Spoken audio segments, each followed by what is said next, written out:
Alors, les rendez-vous de l'humanisme méthodologique, ça signifie d'abord l'humanisme méthodologique, qui est l'anthropologie fondamentale à partir de laquelle je parle, je raconte mes histoires.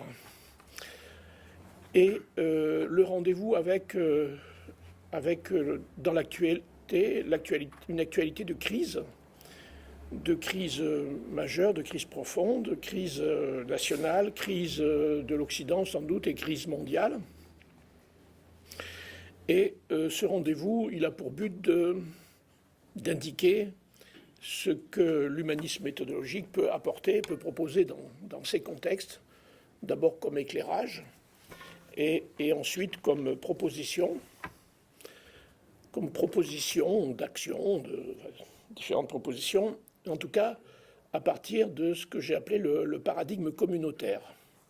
Donc il y a un lien entre cette crise des paradigmes qui est notre propos aujourd'hui et le paradigme communautaire, donc qui sera effectivement explicité une fois de plus, mais d'une façon plus pointue cette fois-ci qu'à d'autres fois.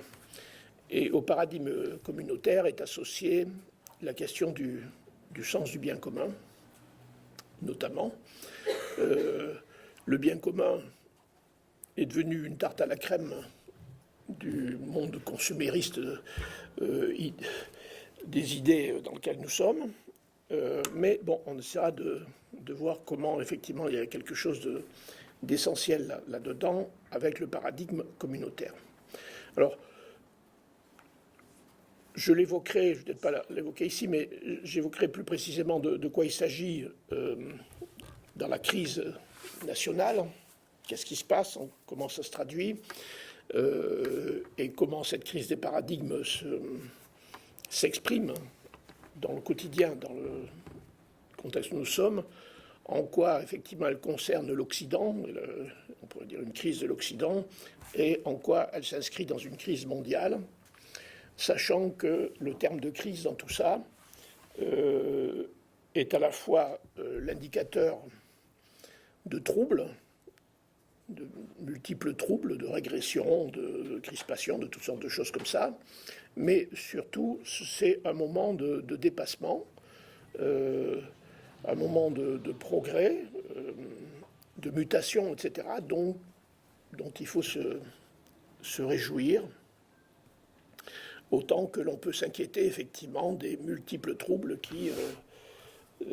dans lesquels nous sommes plus ou moins plongés, mais on peut penser que ça ne doit pas s'arrêter demain matin et qu'on n'est pas à l'abri de surprises et de difficultés de toutes sortes, en même temps qu'on n'est pas à l'abri de bonnes surprises sur le monde qui vient.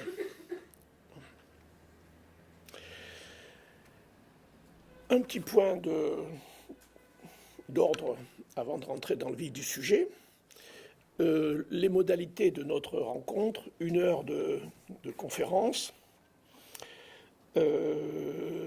ensuite 3/4 d'heure de buffet, donc ce qui permet de faire connaissance éventuellement ou d'échanger déjà, et puis après 1h30 à peu près de discussion, donc de questions et d'échanges sur ce que vous inspire effectivement le propos ou comment il vous interroge, etc. etc. Alors, pour entrer dans le vif du sujet, la crise des paradigmes. Alors, qu'est-ce que c'est qu'un paradigme? Alors déjà, ce n'est pas une mince question, puisque, je dirais grossièrement, il y a un champ assez classique où se situe la question des paradigmes, c'est le champ scientifique. Il y a un auteur qui s'appelle Thomas Kuhn qui a alimenté la réflexion, notamment dans ce domaine-là. Effectivement, les paradigmes scientifiques, ce sont je dirais globalement des façons de comprendre le monde et la réalité, et de le traduire au travers de de principes de la démarche scientifique, la conception de la mesure, etc., etc., la manière de faire la science et de produire des théories sur la réalité du monde. Alors, effectivement, cette question des paradigmes a été, dans l'époque moderne, fort alimentée par les théories de la relativité d'Einstein d'un côté et les théories de la mécanique quantique d'un autre, donc qui depuis un siècle au moins alimentent le débat, la discussion, mais au fond, qu'est-ce que c'est que la matière et au fond, comment on accède à la réalité des choses, etc. Très récemment, il y a 15 jours, une revue scientifique publiait un titre la réalité n'existe pas, elle n'existe que par les expériences que l'on en fait. C'est une autre façon un peu abrupte d'exprimer ce qui se discute, ce qui se débat depuis plus d'un siècle, à partir des découvertes, en tout cas des hypothèses, des visions de la mécanique quantique. Donc ce n'est pas tout à fait nouveau. Mais ce qui est en jeu, je le souligne là-dedans par exemple, c'est la vision matérielle que nous avons du monde et des choses matérielles dont nous sommes. Pas oublier, on oublie trop souvent que nous en sommes de ces choses dont il s'agit, des réalités dont il est question. Donc avec des molécules, des atomes, des électrons, des machins qui se baladent, etc., etc.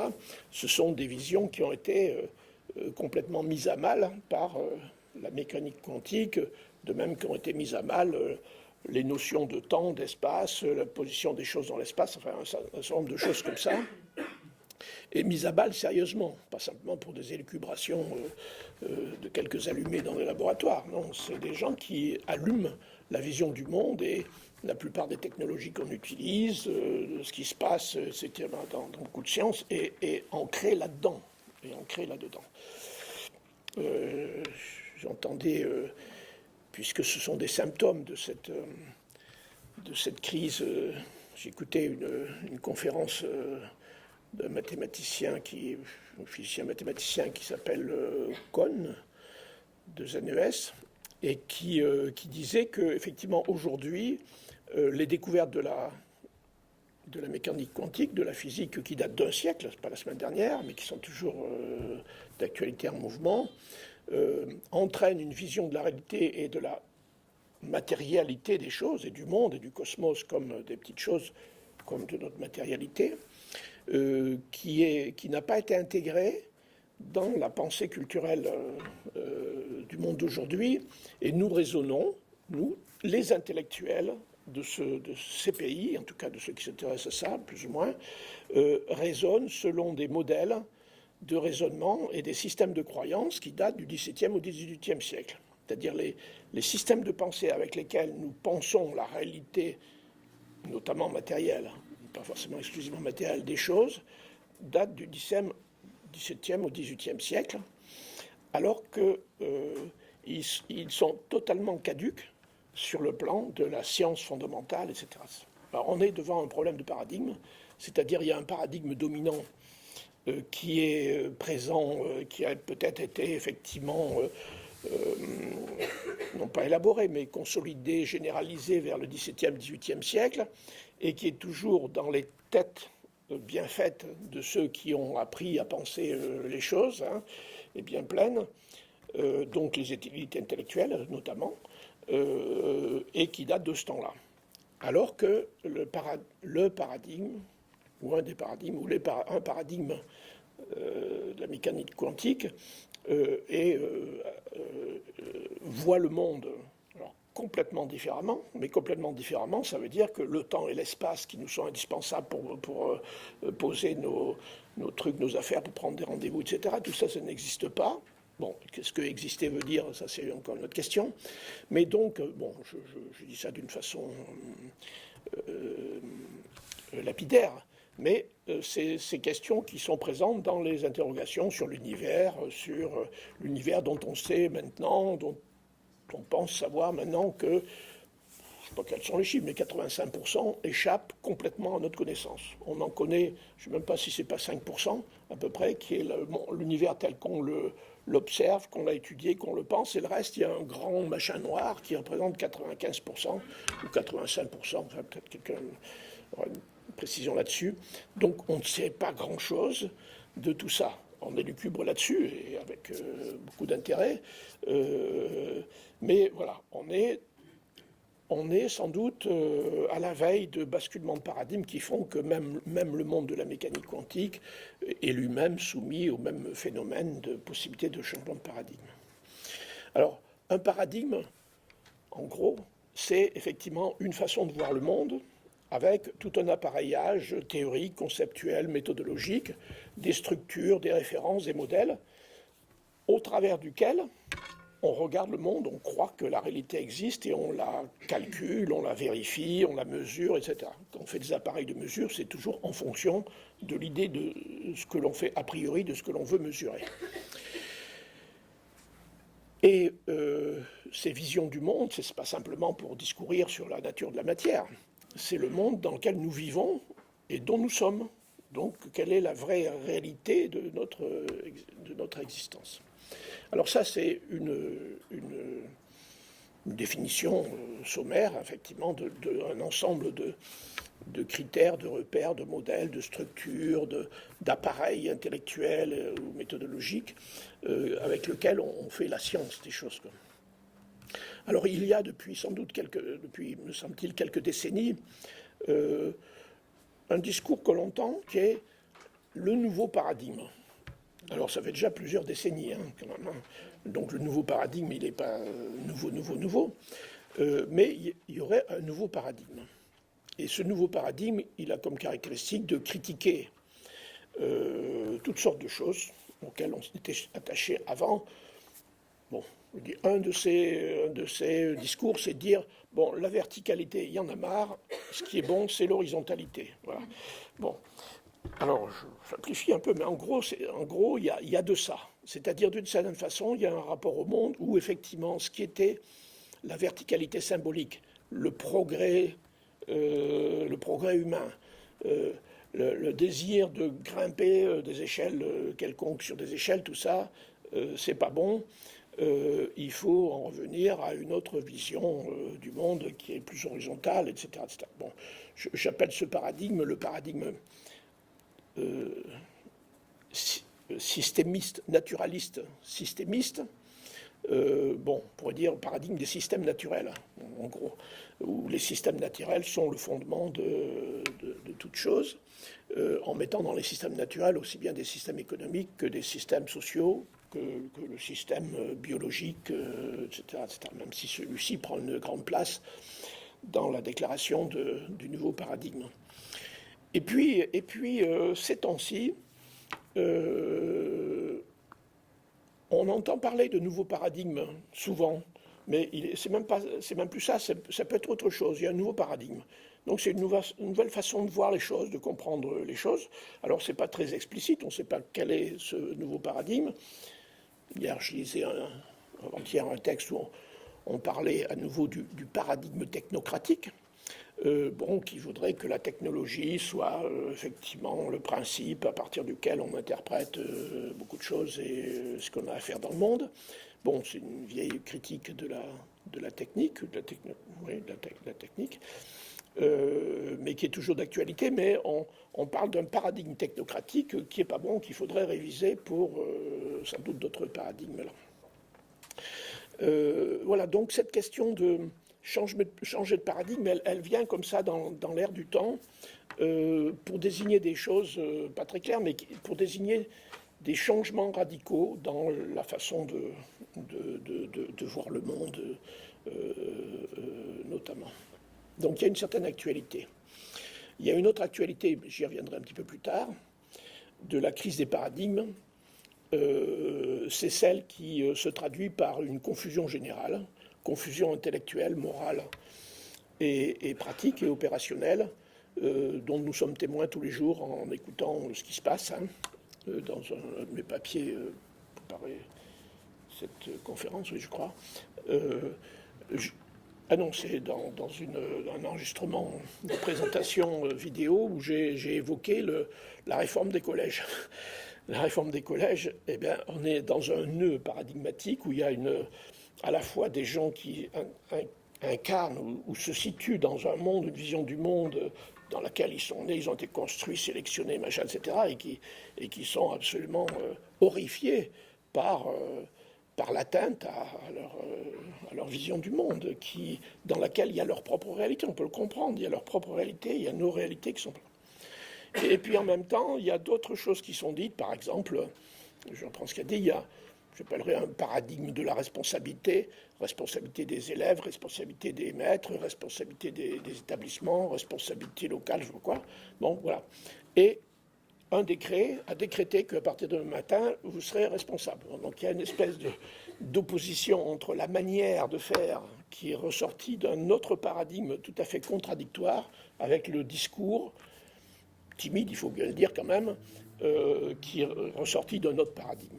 Et puis, il y a d'autres choses, il y a d'autres idées, il y a d'autres sous-entendus, il y a d'autres paradigmes qui sont là-dedans. C'est-à-dire qu'avec la réforme du collège, on a un nœud de confusion, de mélange multiples et contradictoires de paradigmes, donc de conception du monde, de l'éducation, des choses, machin, etc., complètement divergentes, sans aucun éclairage, effectivement. Alors, ça crie, voilà. Ça crie parce que ça fait mal, effectivement, de s'entendre dire « Non, vous n'êtes pas celui que vous croyez être et vous n'êtes pas construit là-dessus. » Et non seulement ce que vous êtes, mais vos valeurs, vos croyances, vos repères sont remis en question sans que ça soit dit ni explicité. Et les manières de faire dans lesquelles vous aviez instauré vos compétences et vos vertus, pof, à la poubelle, parce qu'il y a d'autres paradigmes, il y en a même une collection qui viennent à la place, etc. Alors voilà, grand trouble, grande confusion, puisque rien n'est éclairé de tout ça, mais cette situation est courante. C'est-à-dire, pratiquement toutes les grandes questions qui sont d'actualité, puisqu'il y a remise en question des paradigmes traditionnels et émergence ou réémergence de toutes sortes de paradigmes, donc la confusion est assez générale. Ça fait partie des troubles qui caractérisent une crise, en tout cas, voilà. Mais dans toute crise, et parmi tous ces paradigmes, il y en a un nouveau, c'est le paradigme communautaire, et je vous expliquerai en quoi il est nouveau, en quoi il consiste, et pourquoi cette fois-ci, c'est le bon. Bon, je détaillerai un peu quand même pour argumenter. Bon, mais avant ça, je vais repartir sur une autre définition, une autre compréhension de ce que sont les paradigmes, selon l'humanisme méthodologique. Alors, un paradigme, selon l'humanisme mythologique, c'est d'abord une position d'être orientée, ce que j'appelle un sens avec un S majuscule, puisque un sens, on pourrait dire, je dis disposition d'être, c'est-à-dire, imaginons-le comme quelque chose qui est tout à fait intérieur, au cœur de nous-mêmes, au cœur de nous-mêmes, et qui est, on pourrait dire, de nature spirituelle. Donc c'est pas un machin matériel, c'est pas un fonctionnement du cerveau ou quelque chose comme ça, c'est une position d'être dans un sens orienté parmi d'autres possibles. Et lorsque nous sommes disposés dans une position d'être, alors nous voyons le monde, nous comprenons le monde d'une certaine manière, nos visées et nos critères du bien, de ce qui est désirable, et de ce vers quoi on peut aspirer vont avec. Et la manière d'agir, d'avancer, de progresser, de transformer les choses, va avec aussi. C'est-à-dire que si un paradigme est un sens, une disposition d'être orientée, alors dans cette disposition d'être, il y a en corrélation, en cohérence, aussi bien une vision du monde, une compréhension du monde, avec tous ces appareils qui vont avec, des finalités, une conception du bien pour l'homme, du bien, de ce qui ce vers quoi on peut aspirer ou s'engager, et des façons de l'agir, de comment les choses se font dans le monde, comment on peut agir dans le monde selon ces choses-là. Alors évidemment, comme en nous il y a presque une infinité de sens, il peut y avoir une infinité de paradigmes. Mais effectivement, il y a paradigme, il y aura effectivement paradigme, lorsque ces sens sont partagés en consensus, co-sens, en consensus, et ce sont ces consensus qui d'ailleurs forment les communautés de sens ou communautés humaines, par ailleurs, puisque c'est le propre de l'homme d'être un être de sens en l'occurrence. Donc ce sont des communautés, on pourrait dire des communautés culturelles, qui sont porteuses de paradigmes, de multiples paradigmes d'ailleurs,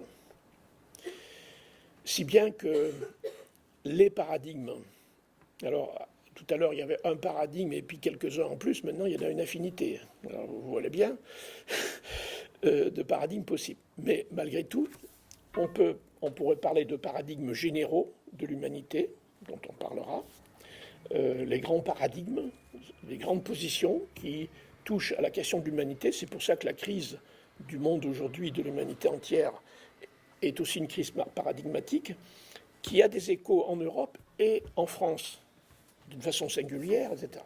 Mais en même temps, on pourrait envisager quels sont les paradigmes de la culture française ou de la culture, je ne sais pas quoi, ou d'une communauté quelconque. Je dis bien les paradigmes, c'est-à-dire les visions du monde, les visées du bien et les pratiques qui les accompagnent et qui s'expliquent par la façon dont les choses se font et progressent, etc.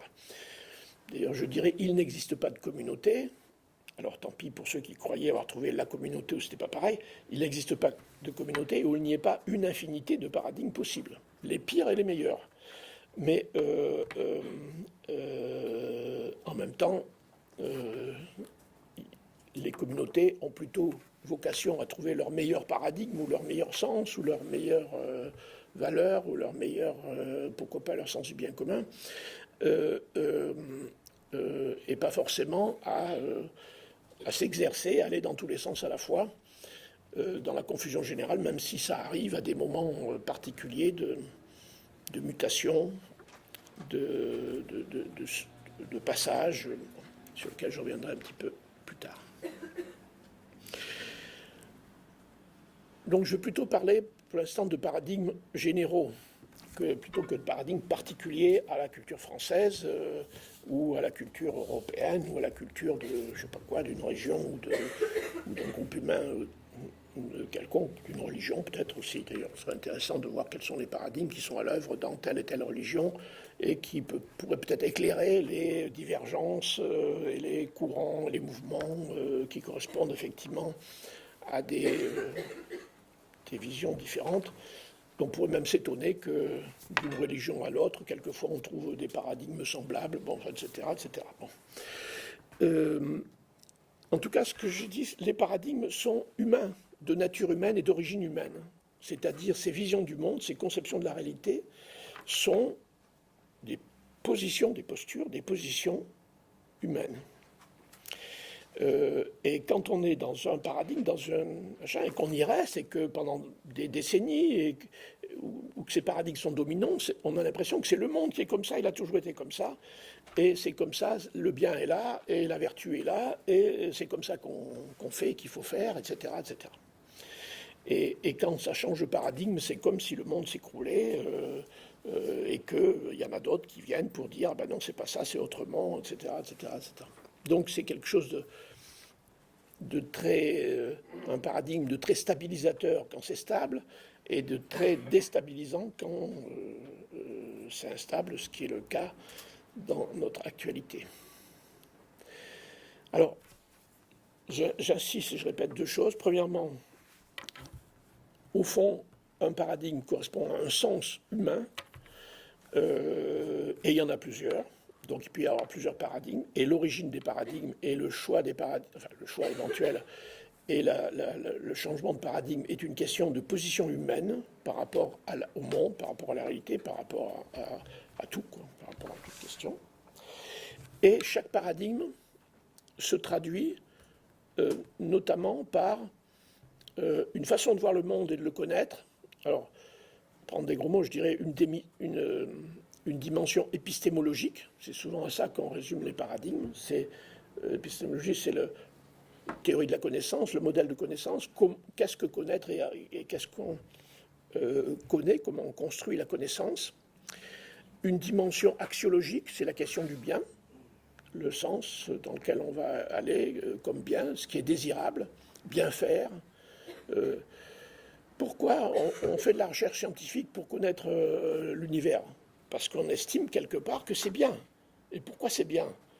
Voilà, c'est un paradigme. Le bien qu'on a à y trouver dépend des positions paradigmatiques dans lesquelles nous sommes, et il y a des réponses multiples. Je me souviens, un jour, j'ai écrit un texte qui est sur Internet, une carte des l'essence de la science. Donc les différentes finalités, les différentes formes de la science, alors, elles sont très différentes, très divergentes. Et je me suis fait insulter par quelqu'un qui me dit non, la science c'est ça, et ça ne peut pas être autre chose. D'ailleurs, je me souviens une fois, il y a très longtemps, je ne sais pas pourquoi je dis ça, mais dans une réunion, il y avait une dame psychanalyste connue à qui je ne parlais pas de paradigme, mais montrait différents sens, interprétation de la psychanalyse. m'a dit non, la psychanalyse c'est ça, et ça ne peut pas être autre ça. D'accord, mais il se trouve que même si l'orthodoxie ou une orthodoxie se trouve là, il se trouve qu'il y a des hétérodoxies, et il y a toujours des hétérodoxies au moins potentielles là-dessus. Mais c'est vrai pour toutes les disciplines et tous les mondes, effectivement. Moi, j'avais fait un schéma, mais je ne vais pas l'utiliser pour vous embrouiller, parce que pourquoi y a-t-il ces trois dimensions? Ah oui, j'ai dit la deuxième dimension axiologique, je n'ai pas dit la troisième, qu'on appelle praxéologique, c'est-à-dire la praxis, la pratique, la théorie de la pratique, comment les choses se construisent, comment ça se fait. Si vous avez une certaine idée de ce que c'est que la matière, la table, le bois, etc., et que vous voulez la couper en deux, bon, ben, il faut que vous preniez un instrument qui soit cohérent avec ça. Vous pourriez avoir une autre théorie de ce qu'est une table, et d'abord penser que la couper en deux est complètement idiot, et qu'on peut faire autre chose. Il y a d'autres pratiques avec la table que de les couper en deux, ou de les mettre au feu, ou de je ne sais pas quoi, ça dépend de ce qu'on va faire. Donc ces trois dimensions, en fait, elles ne sont pas comme ça, on constate qu'au fond, dans toutes les positions paradigmatiques, il y a toujours ces trois dimensions, mais en fait, c'est un résultat aussi de l'anthropologie, de l'humanisme éthologique, qui montre que l'expérience humaine du sens, le sens humain, et des consensus, se traduit par une expérience existentielle dont la structure est ternaire, trine, pourrait dire certains, mais enfin bon, ce serait de faire un raccourci rapide, est ternaire, et que les trois des piliers de cette ternarité sont effectivement la connaissance de la réalité, c'est-à-dire l'interprétation de ce qu'est la réalité et de tout ce qu'on a à en connaître, la dimension axiologique, la question du bien avec tout ce qui s'y rapporte, éthique, morale, valeur, tout ce qu'on veut, vertu, tout ce qu'on veut, et puis la question de la pratique, ce qu'on fait, comment on fait, et pourquoi on fait, et qu'est-ce qui fait que les choses changent, et comment on s'arrange pour faire ce qu'il faut pour que les choses changent ou pas. Bon. Voilà. Donc ces trois dimensions ne sont pas arbitraires, ce sont les structures mêmes de l'expérience humaine. Autrement dit, si les paradigmes sont des positions de sens humaines, leur consistance à chacun est liée à la façon dont est structurée l'expérience humaine dans chaque sens. Bon, il se trouve néanmoins que selon les paradigmes, donc selon le sens dans lequel ils sont construits, ils sont identifiés, eh bien, ces trois composantes ne sont pas envisagées de la même manière. Il y a des paradigmes, par exemple le paradigme technocratique, il est plutôt considéré comme un paradigme praxéologique. C'est ce qu'on fait, la technique, ça produit des choses, et on fait de la technique qui produit des choses, etc. etc. il y a des paradigmes qui seraient plutôt de type axiologique, et tout ce qui est morale, valeur, etc., supplante toute autre chose. Il n'y a pas de connaissance, il n'y a pas de pratique que qu'une pratique morale vertueuse, etc. On peut trouver des univers où il y a ça. Et puis il y a d'autres paradigmes. Par exemple, dans les milieux scientifiques, il n'est pas commun de dire qu'associé à la connaissance, au processus de connaissance, il y a aussi la question du bien et la question axiologie du bien faire, y compris bien faire de la science, de la vertu, des valeurs, etc., etc. Pas du tout commun. D'ailleurs, c'est considéré comme hors du champ de la science. Et quant à la pratique, elle n'est pas toujours présente. Sauf quand il y a des débats sur la méthode ou des choses comme ça, ou l'usage de mathématiques ou ceci ou cela. Et donc elle n'est pas toujours présente. Il y a même des conceptions de la science qui excluent tout ce qui peut être de l'ordre de la pratique et de la technologie, et donc de la technologie, de la technoscience, et d'autres qui au contraire disent la science, ça n'est qu'une pratique, ça n'est qu'une méthode, et la connaissance, c'est pas la connaissance du réel, c'est simplement les produits ou les fruits de ces pratiques qui produisent ça. Voilà, on dit, le ciel tourne autour de... Le ciel tourne autour de la Terre. Oui, tiens, pourquoi pas. Il y a une méthode qui nous montre que le ciel tourne autour de la Terre.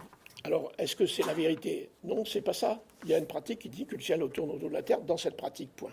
Donc, dans les paradigmes scientifiques, aussi, c'est pas forcément la connaissance qui est au centre, et donc il y a des réductions, des réductionnismes.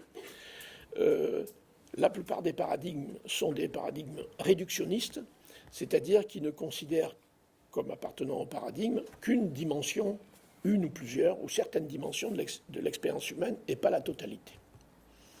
Sauf le paradigme communautaire. Mais je viendrai là-dessus et je dirai pourquoi.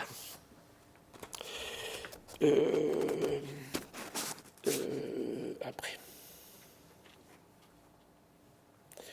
Alors voilà une première chose qu'on pourra discuter, etc., approfondir, etc.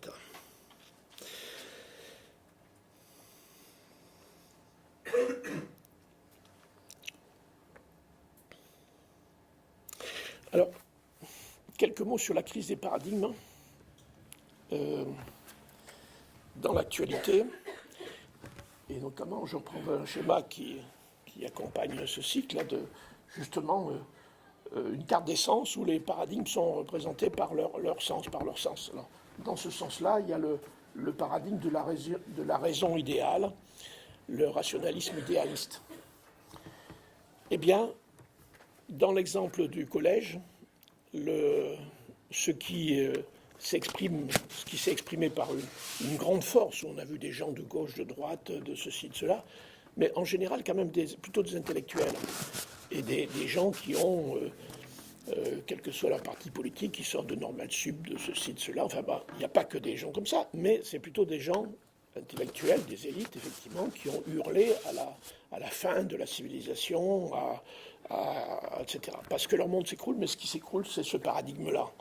C'est-à-dire, c'est une des caractéristiques de la situation, c'est que la dominance du paradigme rationaliste, idéaliste, alors il y a beaucoup de variantes, etc., mais qu'on peut associer pour une grande part aux Lumières, à la modernité, etc., etc. C'est justement le paradigme, ce fameux paradigme dont parlait Kohn. Il n'a pas cité, il n'a pas nommé de paradigme, mais correspond à ça, en partie du moins.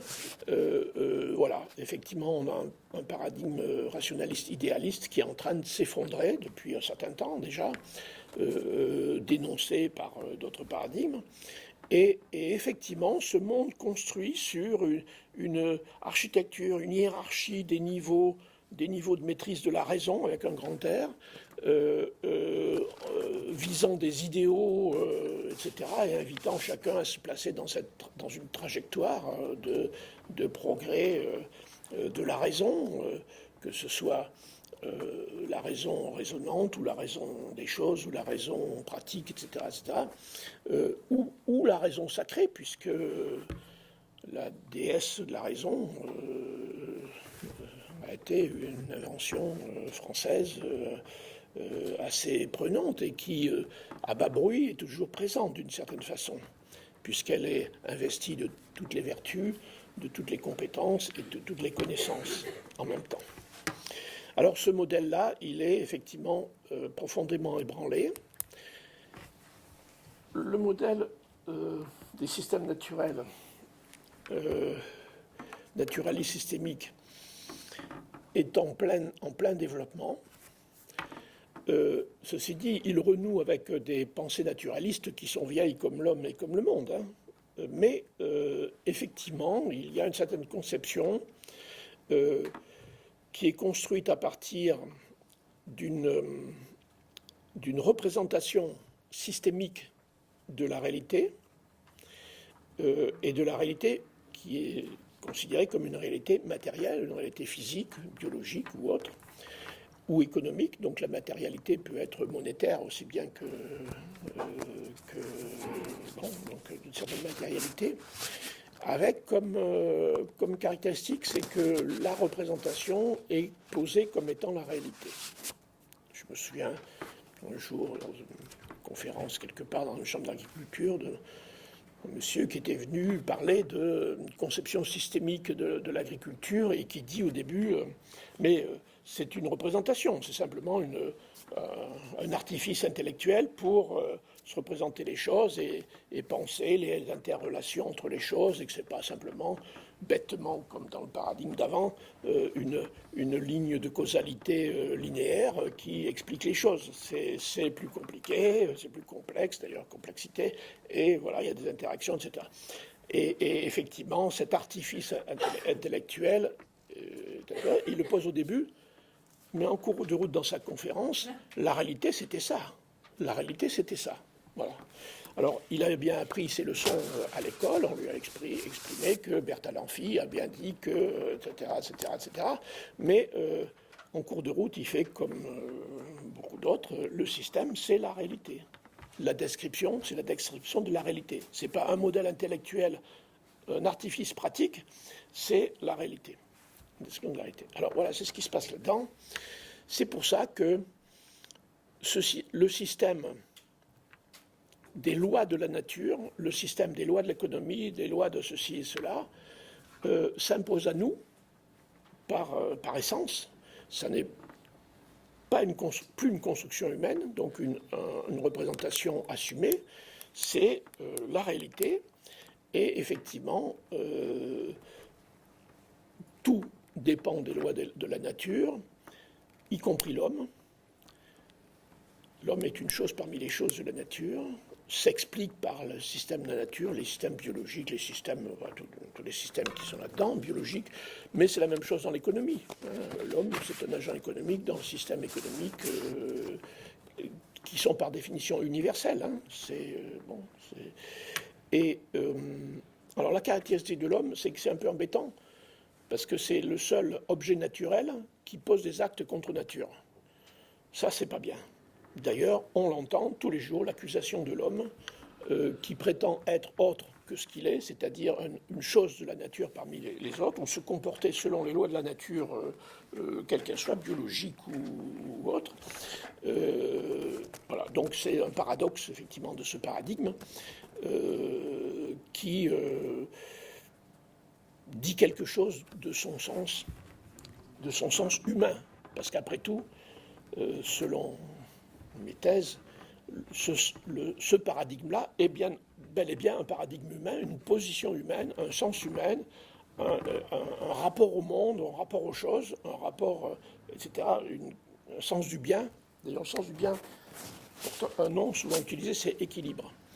Alors, derrière ça, on peut mettre beaucoup de choses, c'est l'équilibre. Alors, l'équilibre, il y a toutes sortes d'équilibres, mais enfin, l'équilibre, c'est une des figures principales du bien.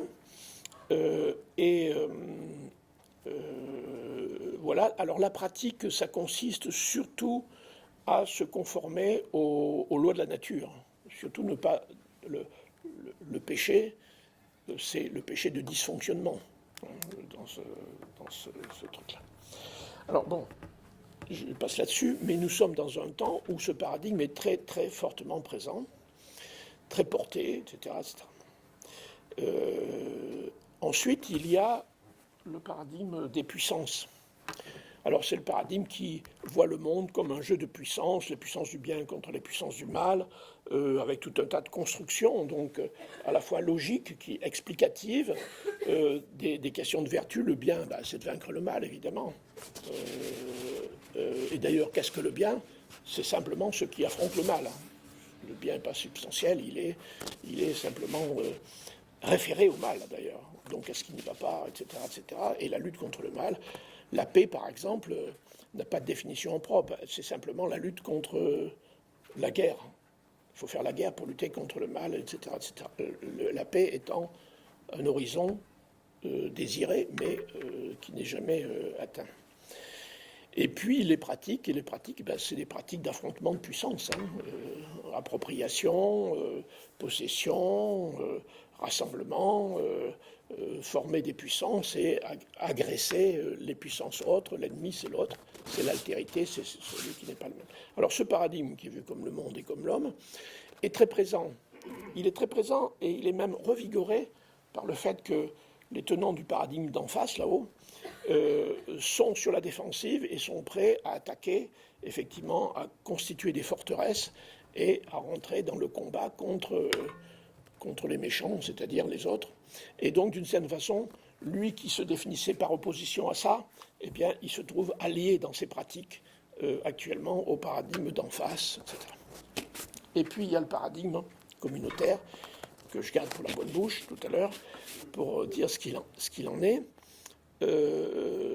Et avant, quand même, j'évoquerai le fait que là, c'est 4 paradigmes parmi d'autres. Là-dessus, il y a d'autres flèches, d'autres sens, et puis il y en a d'autres qui sont transversaux, etc. Il y a beaucoup de sens, beaucoup de paradigmes. Mais je voudrais simplement dire que toutes les philosophies, chaque philosophie repose sur un certain paradigme, d'ailleurs qu'elle peut construire elle-même, ou auquel elle se réfère implicitement. Voilà. Donc il peut y avoir des familles paradigmatiques, des pensées philosophiques. Les idéologies, c'est pareil. Alors il y a les religions, en tant que phénomène humain, ou pour la part que l'on pourrait considérer comme phénomène humain, par prudence, effectivement, il y a aussi des positions humaines, il y a aussi des paradigmes, c'est-à-dire qui sont des positions humaines qui se traduisent dans le discours et les pratiques religieuses et leur vision du bien.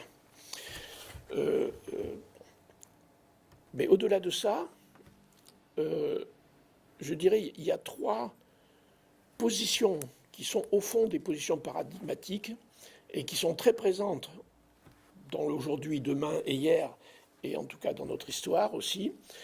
C'est le paradigme rationaliste, qui dit en gros toute chose s'explique par la raison, qui s'impose à tous. Alors évidemment, dans le rationalisme, il n'y a pas de démocratie possible. Des discours sur la démocratie, il peut y en avoir, mais la raison est une et universelle, donc elle ne se discute pas. Elle se cherche, elle se connaît, elle s'applique, mais elle ne se discute pas.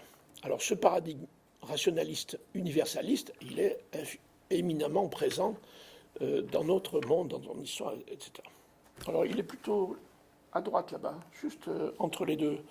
C'est pour ça qu'il y en a un qui passe à l'autre en passant par là, sans quitter complètement son rationalisme, mais en changeant effectivement ce qui va vers le haut, vers le bas. Il y a le paradigme matérialiste. Alors effectivement, le paradigme matérialiste qui malgré tout se réfère plus ou moins à la conception de la matière. Alors il est vrai que l'ébranlement scientifique des conceptions de la matière aurait pu ébranler les philosophies matérialistes, ce qui n'a pas semblé être le cas. On n'a pas vu fluctuer le matérialisme en fonction des aventures de la science. Peut-être que le matérialisme ou les thèses matérialistes se sont construites dans la même période ou dans des périodes où il y avait une certaine vision. Bon, voilà. En tout cas, elles existent. C'est-à-dire, c'est une dimension forte, en tout cas, des discours et des positions humaines paradigmatiques. Il serait utile, je ne l'ai pas fait ici, je l'ai ébauché il y a très longtemps, mais c'est intéressant de décrire ce qu'est le paradigme matérialiste et ce qu'il implique effectivement, etc. Même chose pour le paradigme rationaliste. Et il y a un troisième qui est le paradigme que j'appellerais individualiste. On peut l'appeler autrement d'ailleurs, chacun des trois on peut l'appeler autrement. Donc qui pense que l'individu est une entité pour elle-même, qui a valeur d'absolu en définitive, qui cohabite avec d'autres individus de toutes sortes de manières, qui est lié par des structures ou par tout ce qu'on veut, qui effectivement est égoïste, égocentré, puisqu'il est seul au monde, etc. Alors cet individualisme est très présent. Nous sommes nés là-dedans, nous avons été éduqués dans un monde individualiste, c'est-à-dire que pour nous c'est une telle évidence que mettre en question ça, c'est mettre en question notre réalité. Non pas mettre en question l'individualité, mais l'individualisme qui est une conception du monde et de l'homme au travers de la prégnance et de la préséance de l'individu. Alors maintenant, le paradigme communautaire. Alors justement, le paradigme communautaire... Collectiviste. Pardon ? Le paradigme collectiviste. Non, c'est pas dans ma liste là.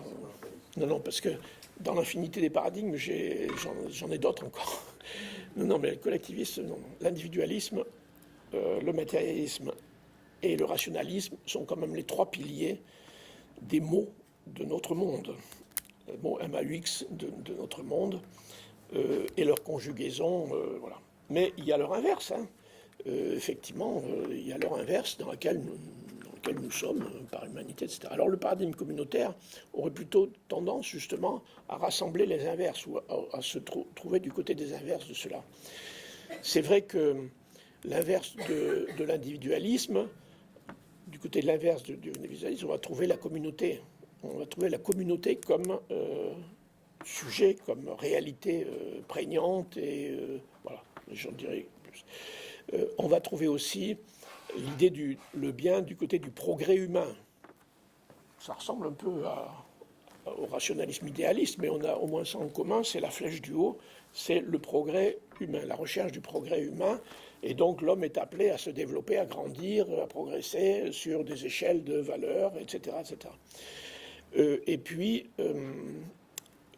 quant au rationalisme, la caractéristique du paradigme communautaire, c'est de considérer que s'il y a de l'universalité, c'est dans l'humanité de l'homme qui est en chacun de nous, et qu'il est sous différents modes et sous différents sens, mais pas dans notre existence. Nous sommes uniques dans notre essence, dans notre instance, dans notre sens ou dans notre être, unique et par cela universel.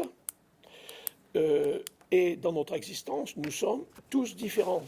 Nous sommes tous radicalement différents et nous sommes tous inscrits dans des cultures, dans des mondes et dans des cultures qui sont aussi différentes. Et donc l'universalité, elle est dans l'homme, en soi, mais l'universalisme formel est une négation de l'humanité. D'ailleurs, on peut montrer la corrélation paradigmatique entre les théories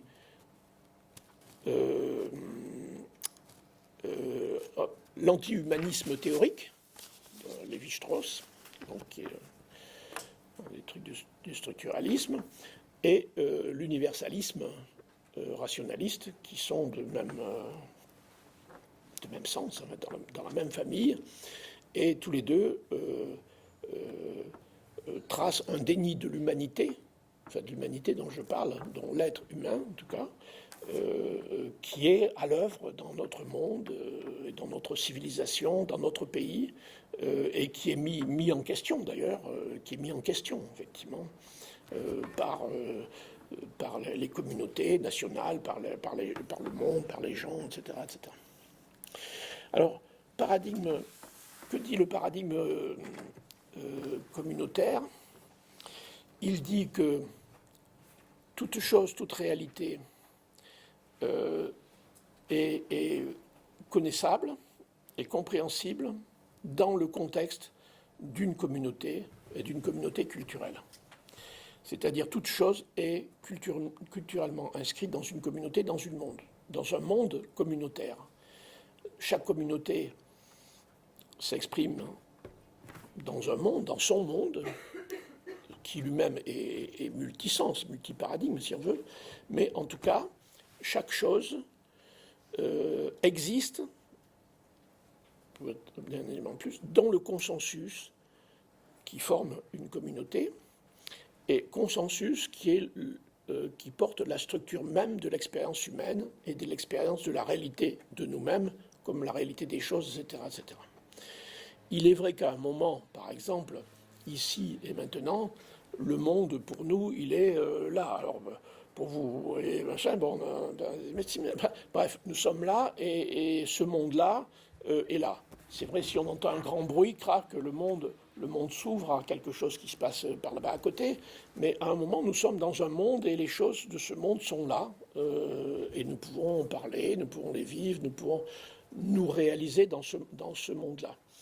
Mais effectivement, nous pouvons passer d'une communauté à une autre. Tout à l'heure, tout le monde va s'égayer ailleurs, etc., etc.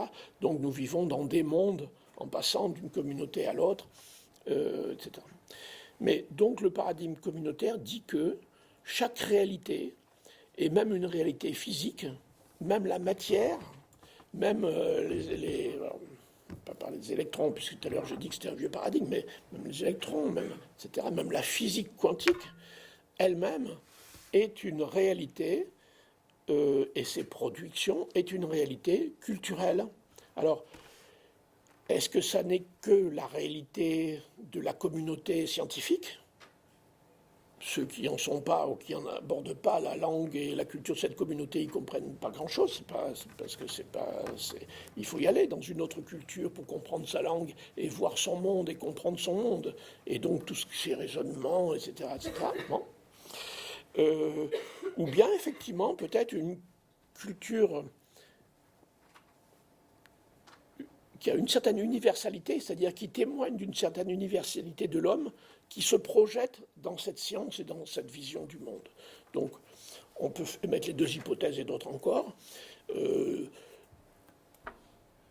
J'ai déjà vu que c'était un complot qui finançait sous temps machin la physique quantique, comme bien d'autres choses d'ailleurs aussi. Il y a le paradigme du complot qui est très actif. J'en dis pas plus parce que souvent on désigne effectivement l'origine maligne du complot. Mais ça, c'est dans les paradigmes de la puissance là. Donc voilà, c'est-à-dire que alors est-ce que la physique quantique, est-ce que dans la physique quantique, un fameux problème, c'est est-ce que la réalité, la matérielle, c'est des ondes ou c'est des particules? Bon, là-dessus, en fait, qu'est-ce que dit le paradigme communautaire? C'est comme on veut. Pas tout à fait. Mais il dit, en fait, si vous regardez la réalité d'une certaine manière, avec un certain appareillage, etc., alors vous la voyez comme une onde, parce que vous êtes disposé dans un certain sens, dans un certain regard, et vous avez mobilisé un appareillage, de mesure d'ailleurs, qui fait cela. Et si vous voyez autrement, ben vous voyez que c'est une particule. Donc la réponse du paradigme communautaire, la réalité, c'est ni l'un ni l'autre, mais c'est aussi bien l'un et l'autre, et bien d'autres choses encore. Et bien d'autres choses encore.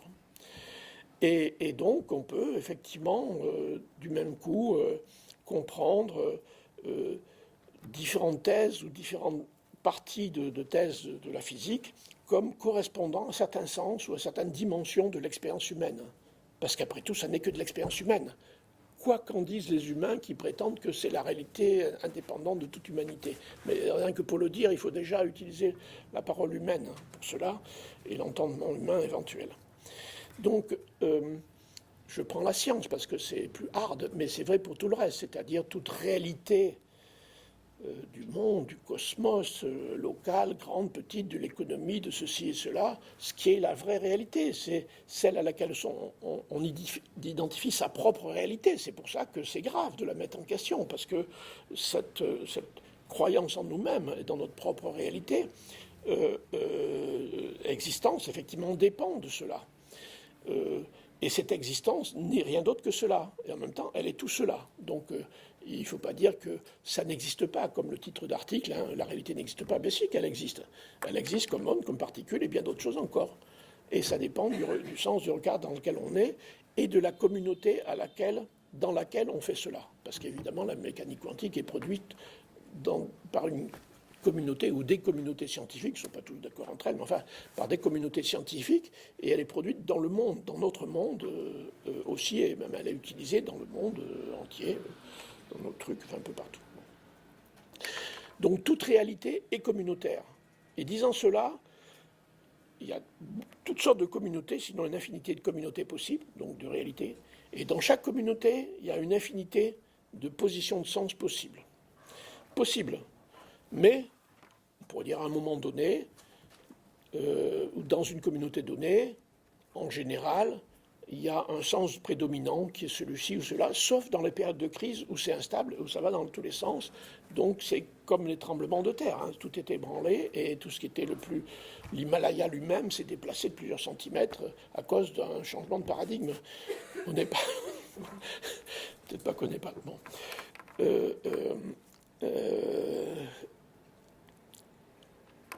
Alors ça, c'est une première chose sur le plan de la connaissance. Une deuxième chose, c'est sur le plan, la dimension... je continue, j'insiste, toute connaissance est culturelle et elle est fondée dans le sens propre d'une communauté, dans la communauté dans laquelle on l'envisage. Par exemple, je peux m'intéresser à ce micro-là, parce qu'il est là dans le fonctionnement ici, où je pourrais faire une étude sur la métallurgie des métaux qui sont là, ou bien est-ce que c'est pas des matières polluantes. Enfin, je peux regarder et réaliser ce micro de 1000 manières différentes en me situant à chaque fois dans des cultures ou dans des postures différentes, et à chaque fois ce sera totalement différent. Tout en étant vrai. Tout cela est vrai, mais avec la relativité de la vérité existentielle. Ensuite, donc, il y a la question du bien, l'axiologie. Et alors là, c'est la question du sens du bien commun. La question du sens du bien commun. Je m'énerve chaque fois que j'entends parler de bien commun, sans qu'on se demande commun à qui, commun de quoi. Et voilà. Si c'est le commun d'une communauté, alors il y a un groupe humain qui peut être petit, grand, etc., dont c'est l'affaire, c'est le bien commun de cette communauté, qui est corrélé avec son monde. Le bien commun d'une communauté est le bien pour le monde dont la réalité est celle qu'on a pu analyser ou qui prédomine, etc. etc. Mais le sens du bien commun d'une communauté appliqué à un monde des autres là-bas, c'est ce qui est effectivement terrible. C'est effectivement quand les vertus propres à une culture ou les valeurs propres à une culture sont posées comme universelles, donc devant s'imposer à toutes les cultures. C'est scandaleux, mais enfin c'est ordinaire, c'est tous les jours, et les valeurs propres d'ici étant déclarées universelles, donc effectivement tout le monde est jugé au travers de ces trucs-là, sans compter la diversité des cultures ou des communautés qui sont impliquées là-dedans. Donc il y a cette question du bien, et la question du bien communautaire, elle est liée aux questions du développement communautaire, et le développement, c'est le progrès humain de la communauté, progrès commun, progrès de la communauté par lequel s'accomplit le progrès des personnes et l'accomplissement des personnes. Donc le développement des personnes, le développement de la communauté, et le développement de la communauté, c'est ce qui permet le développement des personnes. Ça n'est pas symétrique, c'est corrélé, mais ça n'est pas symétrique, parce que les communautés sont toujours des communautés de personnes humaines. Les personnes humaines sont premières par rapport à la communauté, mais l'existence des personnes, leur existence et leur coexistence est seconde par rapport à la communauté. Donc nous sommes dépendants des communautés dans lesquelles nous vivons, et de la communauté humaine en général, si on veut. En même temps, nous sommes totalement dépendants, et pourtant, nous sommes potentiellement libres, non pas d'être indépendants, mais de s'engager dans ces dépendances et plutôt de s'engager dans le sens du bien commun que dans autre chose. Alors ça fait partie du paradigme communautaire, parce que s'il n'y a pas la communauté pour dire de quoi dépendons-nous et de quoi sommes-nous libres si nous le devenons, parce que c'est ce qui nous donne le sens du bien commun, c'est le bien personnel, c'est devenir pleinement homme, pleinement libre. Alors on pourrait dire empowerment, parce que c'est dans l'air du temps, mais c'est pas si idiot que ça. Autonomisation, comme la réforme des collèges, oui, c'est pas si idiot que ça. C'est effectivement comment peut-on être totalement dépendant, assumer la dépendance communautaire et la liberté, y compris de changer de communauté, y compris de s'engager, et une liberté responsable, donc dont on pourrait dire l'acquis, si c'est jamais acquis, mais l'acquis s'investit dans le développement commun, dans le développement communautaire, et ce développement communautaire se fait au travers du politique, au travers de l'économie communautaire, au travers de l'éducation communautaire, etc., etc. Donc ça, c'est d'autres chapitres. Et puis le troisième, c'est la pratique. C'est la pratique, le paradigme communautaire indique comment se font les choses, et donc comment on peut agir dans les choses, etc. Et il a beaucoup de choses à dire sur l'action communautaire. Toute action est communautaire. Contrairement à d'autres paradigmes, il ne va pas dire ce sont les méthodes qui agissent. Non, ce sont les hommes qui agissent. Les méthodes sont des artifices qui peuvent les aider, mais etc. Ce n'est pas la technique qui agit. La technique, ce sont des artifices qui peuvent aider, prolonger un désir humain ou un projet ou je ne sais pas trop quoi d'autre.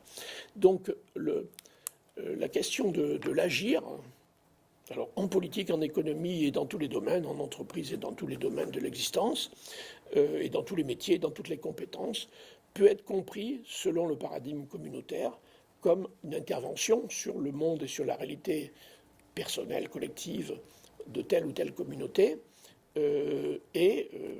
Par exemple, de ce point de vue-là, il est compréhensible que la médecine n'est pas la même selon les communautés et les cultures, et les méthodes ne sont pas les mêmes, la compréhension des maladies éventuelles n'est pas la même, et la notion même du guérir comme figure du bien n'est pas la même non plus. Voilà. Il n'y a que chez les universalistes idiots qu'on croit que notre point de vue est forcément le seul et universel, et donc ça s'explique d'une certaine manière magique. Voilà. On me fait signe que c'est l'heure de la cuisine, mais c'est voilà, 8h15, c'est bon. Donc voilà en gros le paradigme communautaire. Donc j'insiste bien là-dessus, sur le fait, d'abord, il pourrait s'appeler autrement, le paradigme communautaire, parce que c'est un sens, et les sens n'ont pas de nom, n'ont pas d'étiquette. Ils ont une structure existentielle, un système de référence, des modèles de référence, mais le nom n'est qu'une façon circonstancielle, culturelle de l'identifier. Donc le paradigme communautaire, j'aurais pu l'appeler le paradigme humain. Bon, pour reprendre l'omniscience de Michel Serres, par exemple, le paradigme humain, ou le paradigme humanisme. Alors, il y a des gens qui disent ça a déjà été pris. Bon, mais, ou le paradigme, je ne sais pas quoi. Effectivement, le paradigme du sens, puisque c'est une nouveauté importante dans cette théorie, ou le paradigme du consensus, ou le paradigme du cohérentiel, pour parler de la structure existentielle, etc. Donc je peux donner toutes sortes de noms.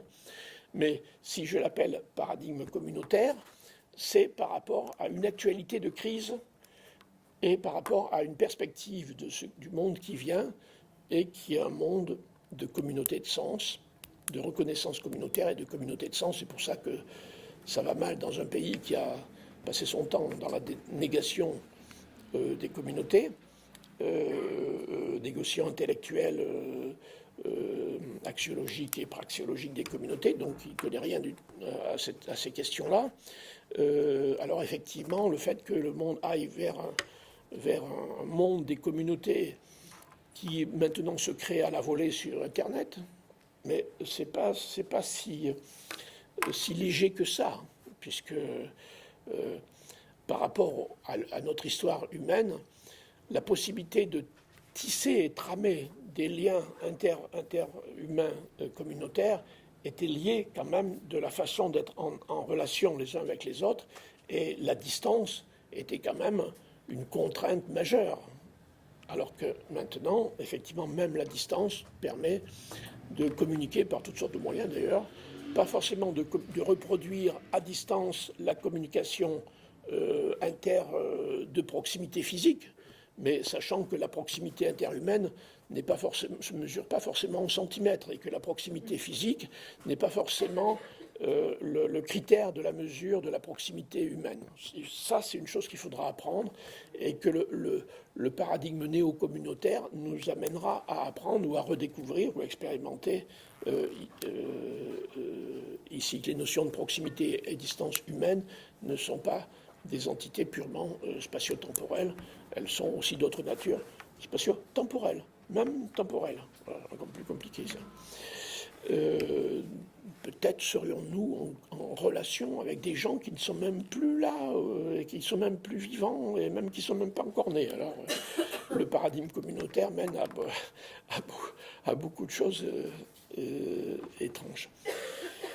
Donc voilà. Mais j'insiste, c'est un paradigme, c'est-à-dire avec toute ça, la conception de la réalité, toutes les caractéristiques d'une réalité.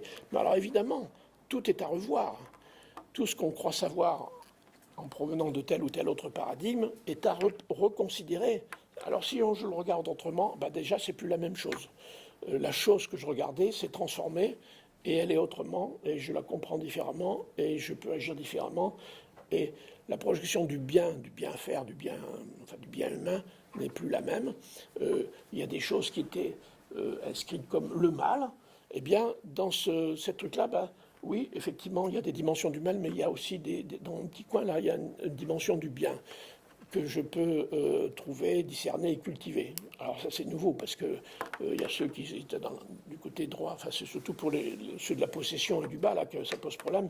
Ceux qui étaient dans la grande case du mal et la grande case du bien, il n'y a plus de grande case du mal et de grande case du bien. C'est une confrontation permanente qui nous traverse et dans laquelle nous sommes concernés. Bon. J'arrête sur le paradigme communautaire. Pour l'instant, on prendra